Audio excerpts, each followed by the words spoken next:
Pro Group Management, workers' comp that works for you.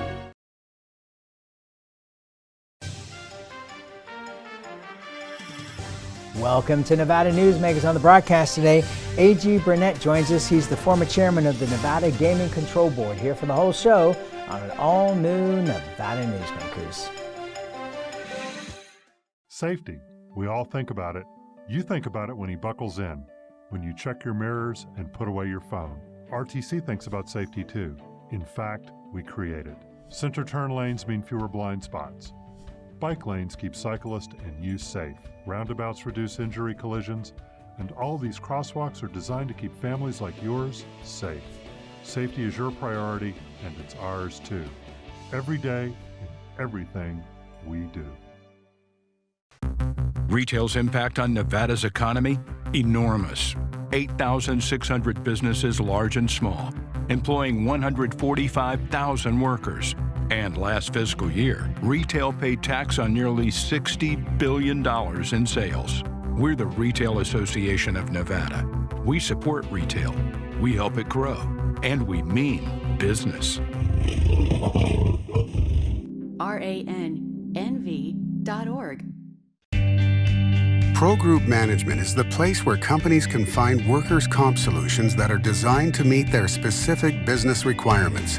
As regulations evolve, Pro Group takes a proactive approach to clear the path to make sure your business stays ahead of the curve. Knowing your workers' comp program is optimized, you can focus on other important matters related to your growing business. Pro Group Management, workers' comp that works for you. This is Nevada Newsmakers with host Sam Shad on No Holds Barred Political Forum. Now, from the Nevada Newsmakers broadcast headquarters, here is Sam Shad. And back on Nevada Newsmakers, we're always pleased to welcome back to the program A.G. Burnett. He is the former chairman of the Nevada Gaming Control Board. Pleasure to have you back, sir. It's a pleasure to be back. It's good to see you. We are taping this on the morning of July 28th, so this is the morning after the governor, following CDC guidelines, has invoked the masking rules again. Your thoughts on this? I mean, really, the governor had absolutely no choice. No, there's been a lot of criticism, unfortunately, of the governor, and I'm on a different political side than he is. But it's been undue, it's unfair. I think he's done the best that he can under the circumstances. You know, there's a pandemic.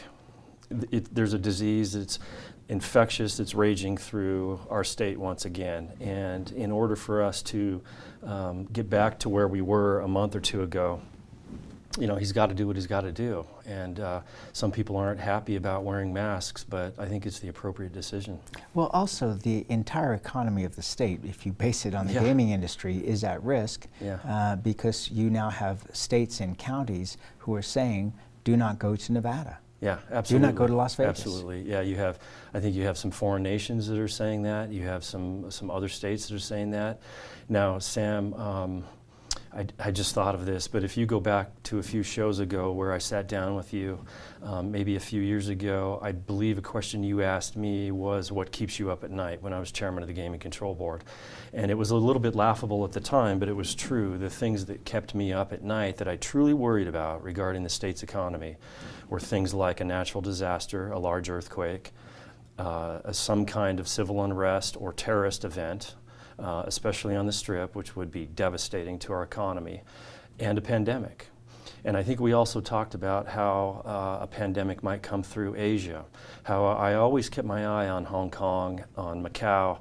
The Asian market was uniquely susceptible, or is uniquely susceptible, to a pandemic because a lot of the genesis of the pandemics come out of and originate out of the wet markets in places in Asia, some out of South America. But if you study pandemics and you watch how they arise, they spread like wildfire, and nothing disrupts an economy more and destroys an economy quicker than a pandemic.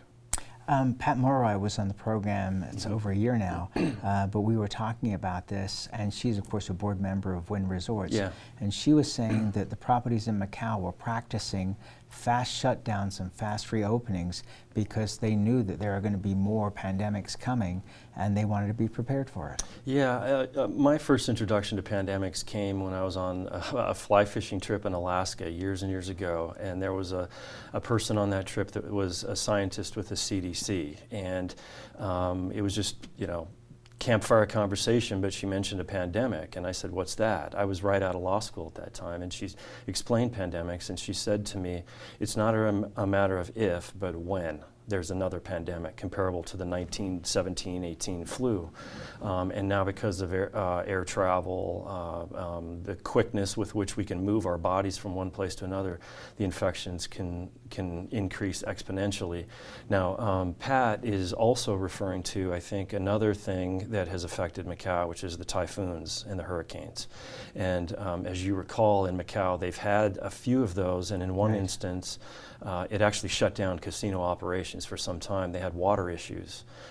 So they're exposed to multiple types of issues, if you will. Yeah, and for those that think that the pandemic issue is a political issue, they need to understand that the first warnings that we got in a major way were from President George W. Bush. Yeah. And in fact, I believe it was the Wall Street Journal the other day that was calling for the Biden administration to reach out to George W. Bush to head up a call for people to get vaccines, because he had done such a great job with AIDS vaccines in the past, or not vaccines, but the AIDS cocktails, that he would be respected on this particular issue. We're living through this. It's an interesting time, but it concerns me that the political civil war that we've been seeing for the last few years is only ramping up now with this mask mandate. And people need to understand it's the economy of the state of Nevada and the health of all our citizens. We're going to trust you to wear a mask if you haven't been vaccinated. It didn't work. Sam, I fail to understand how wearing a mask is some form of government control. I don't get that. I don't understand that. Anyone who's ever had a surgery who believes that masks are some form of government control should have their next surgery with all the doctors and nurses without masks. I grew up in a vet hospital. My dad's a veterinarian. And back in the day when we could, my brother and I assisted with surgeries. That was before all the OSHA rules and stuff. Yeah, we did. This was in the 70s. Good job your dad wasn't a regular surgeon. I've helped with all kinds of surgeries in my life, but we always wore masks. Right. And that was in a veterinary setting. I understand why you wear a mask. It's for me, it's for you. And again, I fail to understand how wearing a mask is somehow harmful to your constitutional rights. I don't get that. I've studied the Constitution. I've taken con law classes. Never once was there anything in there about something to do with wearing a mask. And even more interesting, anecdotally, are the folks who wear masks over their mouth and not their nose. I guess that's half government control. Government's controlling you only halfway. This is something we need to do to take care of our city, our state, our economy. If we don't do this, it's just going to ramp up again. It's a disease no different than a cold. It doesn't kill everybody, but it is harmful. And those effects are felt throughout the economy. Even if you have a sick worker who's home for 3 weeks, that person's not working, contributing to the economy. And I guess the bottom line is that we need more Republican leaders to come out and say, that they have been vaccinated themselves, more doctors to come out. I was visiting with a doctor yesterday, and not the doctor who was on the program, but privately, and he said, every doctor that you're going to go visit has been vaccinated. Yeah. Would we be doing it if we thought that we were going to die? He said, one of the concerns people tell me is that they're worried about the consequences, down the road of getting the vaccine. He said, the consequences of getting COVID without the vaccine is you die. Bottom line. Yeah, there's a lot of susceptible groups who stand the chance of dying. I have not had COVID. I don't want COVID. I don't want to be sick for however long you're going to be sick. I don't want the ill effects or the after effects. Just like a cold, I don't want to have a cold. You know, it takes me out of the game for several days to weeks. Well, as I want to keep booking you on the show, I don't want you to die either, and neither does your family. Let's take a break. We'll come back. We'll talk about gaming issues after this timeout. Enjoy exceptional value and a comfortable atmosphere at the all-new Nevada Steak at Tamarack Casino. Great food, fine wines, and delectable desserts. Ooh, your good times at Tamarack. Each day, the Children's Advocacy Alliance partners with leaders, legislators, and families across Nevada to improve children's health, education, economic well-being, and safety. We recognize Nevada will be no better than the state of its children. Be a part of this change. Be a supporter of the Children's Advocacy Alliance. For more information, go to caanv.org. The Do It Right guys at Nevada Heating have one mission. Your air conditioner breaks down today. We fix it today. Why sweat for days while your air is down, when Nevada Heating can get the job done today, and you can get cool again? For nearly 50 years, locally owned Nevada Heating has been getting the job done right. Call today at 323-5585 or see us online at nevadaheating.com. Modern boutique Ahern Hotel and Events Center in Las Vegas. Host meetings and events on 2 floors. Stay in luxurious rooms and suites. Unlimited branding opportunities. Regional Italian cuisine by Chef Mark Segrisi. Flexible event spaces. Full buyout options. Visit ahernhotel.com today. Enjoy exceptional value and a comfortable atmosphere at the all-new Nevada Steak at Tamarack Casino. Great food, fine wines, and delectable desserts. Ooh, your good times at Tamarack. This is Nevada Newsmakers. And back on Nevada Newsmakers, we continue our conversation with A.G. Burnett, the former chairman of the Nevada Gaming Control Board. So lots of gaming things to talk about. Let's start out with the opening of Resorts World. Okay. You and I were both there at the opening night. What did you think of the property? What do you think of its chances of success? Well, first off, it was great to see you. My wife loves you. Thank you. And we had a great time chatting with you. It's a beautiful property. Opening night was quite the extravaganza. The folks that run Resorts World, the Malaysians with Genting, are a great group of people. And obviously they've got very strong resort operations elsewhere. They've got operations in the Genting Highlands and in Singapore that I have visited that are very nice, of course. Resorts World is them bringing that brand here to Nevada, to the U.S., to the Strip. The hope is, I think there are several hopes that everyone shares. One is the Asian market and the appeal that Resorts World will have to the Asian market and bringing Asian travel and visitation, not just from outside of the country, but from, say, the Bay Area. Right. But in addition, it's a property that, as you know, is north of the Strip. It's north of the Strat, and across the street from that is a property, a large lot that's owned by Wynn Resorts, and I think everyone's hoping that Wynn will build something there as well. I met with a number of operators. There were a lot of casino operators there, and they all shared that hope, is that it will drive business a bit further north on the Strip. And of course, with the technology advances that Resorts World is incorporating, the open mind that they have with operations, I think they'll be successful in that. Do you think that there's any doubt at this point that the North Strip, with the expansion of the convention center, the incredible remodeling that they've done at the Sahara, now Resorts World, Fontainebleau, where there's Koch brothers money that is part of that investment, so they're definitely not going to go broke. I mean, isn't it inevitable? I think so. And then plus Circus. And Circus under Phil Ruffin. Sure. I mean, sure. There's a guy who knows how to run business. Yeah, Ruffin's a great operator. And you're right. I think now if we were having this conversation 2 to 3 years ago, we might be a little bit more skeptical. But Resorts World has made that commitment. And it's been a 3 to 5 year commitment since they first came through for licensing with the Gaming Control Board and Gaming Commission. And they've taken a slow, methodical approach. They've waited to see what the market does, and they've chosen to operate or to begin operations at the right time. So obviously a very strategic approach that is a very mature approach. And I think it'll draw more businesses north. So as we sit here today, yes, I agree with you. Also, they've got plenty more land. The original designs for that property envisioned a lot more development. So there's plenty more to come if they choose to do it. Sure. There's a lot more, and they when I was chairman of the Gaming Control Board when they first came through for what's called a preliminary finding of suitability. We found them suitable. They showed us plans that they had at that time, which included way more than what they have done right now. And I would imagine that they intend on fulfilling some of those original ideas.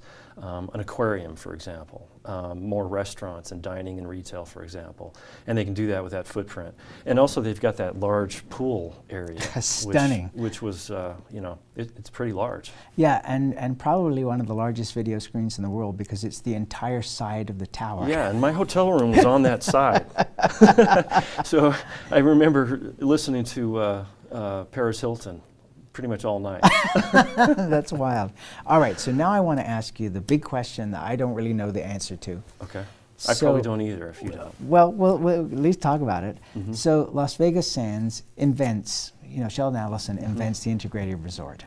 Yeah. So has done an incredible job. When they said you build the Venetian with 3,000 rooms, they're all going to be suites, and we're going to rely on the convention business. Every other property on the Strip laughed at him, said it'll never work. Not only did it work, but he wanted to build another 3,000 rooms for Palazzo. They said, well, that'll never work. In the interim, he had to build another 1,000 rooms to compensate for how much business they were doing. So now 7,000 rooms between Venetian and Palazzo, their own convention center, the MSG project that's going up now, that's going to hold 17,500 people for concerts, and they sell it. And they don't just sell the land, they sell the whole thing, and I don't understand it, and I can't find anybody else outside of Las Vegas Sands that can explain to me why this makes sense when Genting and others are investing billions. And they pull out for $6 billion. Well, first off, I doubt you don't know. I think you do, and you want to know what I think. And here's my opinion, which is only an opinion. But Rob Goldstein is as sharp as any operator. Yes, he is, and a gentleman. And a gentleman, and he's been around forever. I mean, he knows what he's doing. And for years, you've heard both guys, before he was dethroned, Steve Wynn and Sheldon Adelson, talk about them being Macau Chinese companies, Asian companies. The growth in Asia doesn't ever stand to cease or stop unless there's something like I mentioned, some form of civil unrest, a pandemic, or a natural disaster. The number of potential patrons and customers in the Chinese area, in the Chinese region, is virtually limitless for a region like Macau. If you're operating on the Strip, it's a small geographic market. It's tight. It's very, very competitive. And I imagine they had an opportunity from Apollo in conversations with them, not only how to potentially increase revenues in Asia, but exit with some capital gains. And it seems to me that's what they're doing. They are leaving quite a history behind. Sheldon Adelson, you're absolutely right. He had all those hotel rooms, and he's the one who really brought in the convention business to sort of synergize with the gaming business, and it worked tremendously. And footnote, as we were talking about pandemics, nothing kills the convention business more than a pandemic. They're seeing that as well, and they have been hurt to a certain extent by those numbers dropping. Right, well, and also the fact that Sheldon Adelson, along with a couple of other casino owners, decided they were going to pay everybody all their money while the pandemic was going, which was an incredible gesture. I mean, you know, you can say whatever you want about his political positions, that's a whole other issue, but on that, and then the humanitarian effort to bring all the masks and other supplies from Asia to Las Vegas and to, I guess, New York as well, was just astonishing. But it just seems to me that the message, and I mean, I understand what you're saying, but it seems to me that, you know, you've got Genting coming in, putting over $4 billion into a property on the Strip to do what Las Vegas Sands already does, and Las Vegas Sands is saying, we think it's a better deal to go over and do it in Asia. I don't know what the message is, because just on a tax basis, the gaming taxes in Las Vegas seem to me to be the big draw for all these major companies to come to Nevada, and here you have the giants saying, we're an Asian company now. Yeah, it is interesting, and I agree with you. I thought maybe they would do something along the lines of a Vici deal that we have also seen. You may want to talk about, but actually, you know what? Before we get into that, let's take a break. We'll come back and we'll talk about that, because that's where I was headed. Okay. We'll be right back.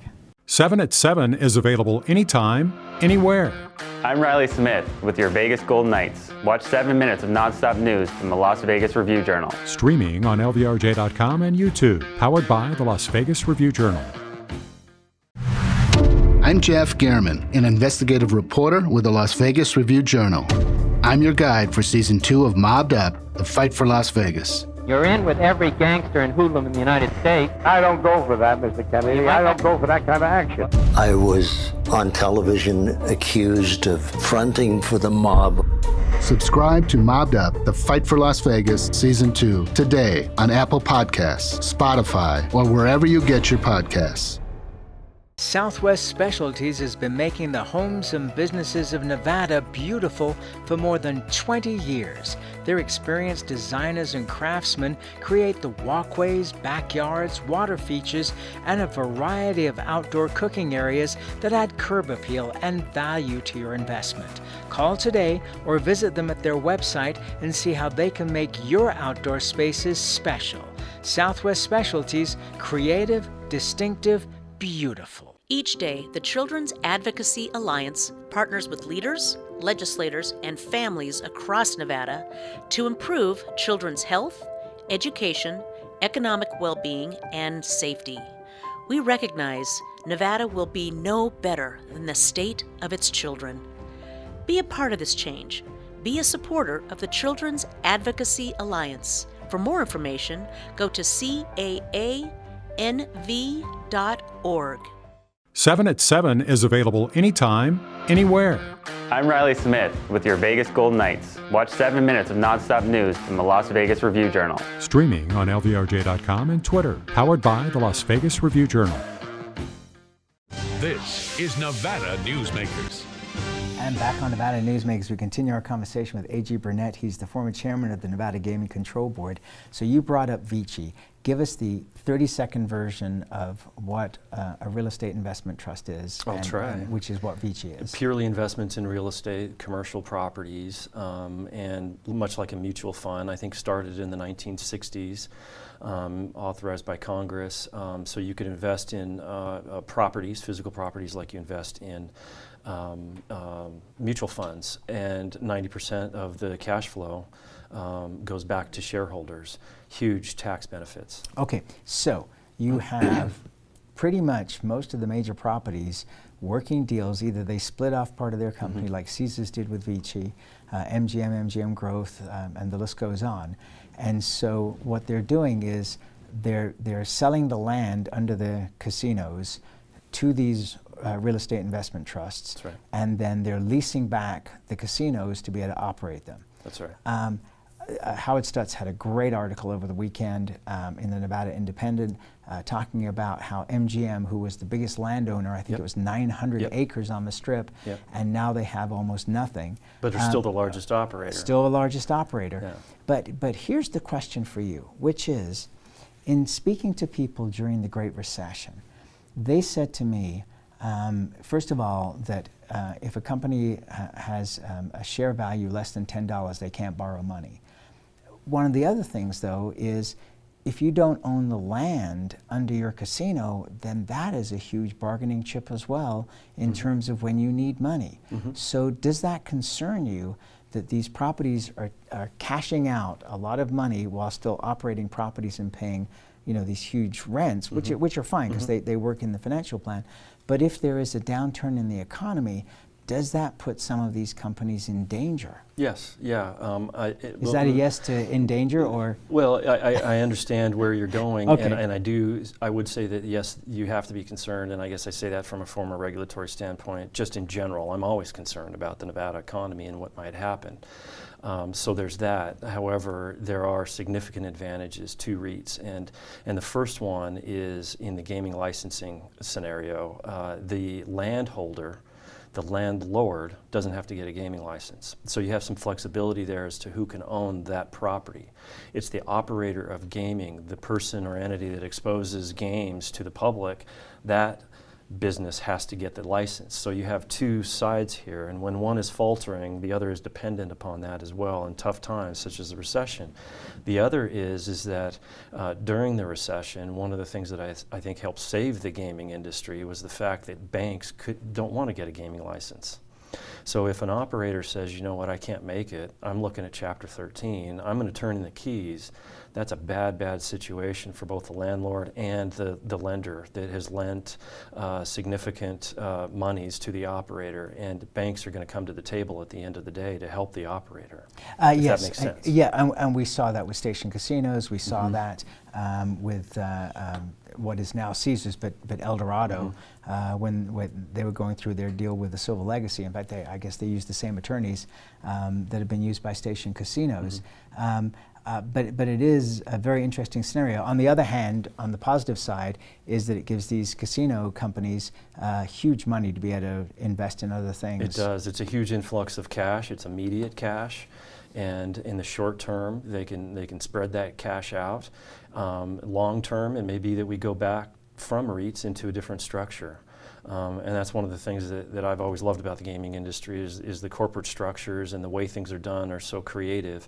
And the regulators keep a very, very good eye on all of that and know exactly what's going on. And that's where we have to leave it for today, but I got a huge list of more things to talk about, so please come back soon. Okay, yeah, Always it's a good pleasure. seeing you, Sam. Thank you, Yeah. and we'll be right back. Brian Culpa Photography was born in the rolling hills of Massachusetts, and now he can help you experience the stunning beauty of Nevada in a whole new way through the power of flight. Flying has always been a passion for Brian, and at Brian Culpa Photography, he can make your imagination soar. Brian has the creative mind and tools to tell your unique story. Experience the bird's eye view at brianculpaphotography.com.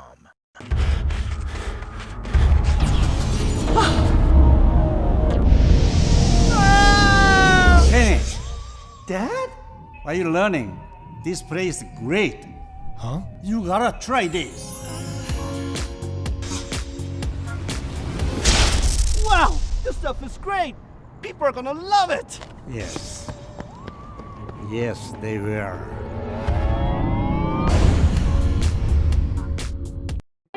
Pro Group Management specializes in providing industries with the necessary components to satisfy and exceed workers' comp requirements. Every business has unique needs and specific regulations. Pro Group Management stays ahead of the curve, providing up-to-date services to keep your industry in top form. Discover how we simplify your tasks, improve efficiency, and reduce expense to keep you moving in a positive direction. Pro Group Management. Workers' comp that works for you. Ahern Rentals began as Signal Gas Station on Las Vegas Boulevard. Founder John Ahern grew the business by offering rentals. His son Don built on John's legacy, growing Ahern Rentals into the largest independently owned American rental company, with 89 locations in 30 states. Don also brought his experience and vision to equipment manufacturing with Extreme Manufacturing and Snorkel. Today, Ahern Rentals continues to bring its family values to a new generation. Learn more at ahern.com. Watch Nevada Newsmakers on YouTube. You can do that now these days. We'll see you on the next broadcast.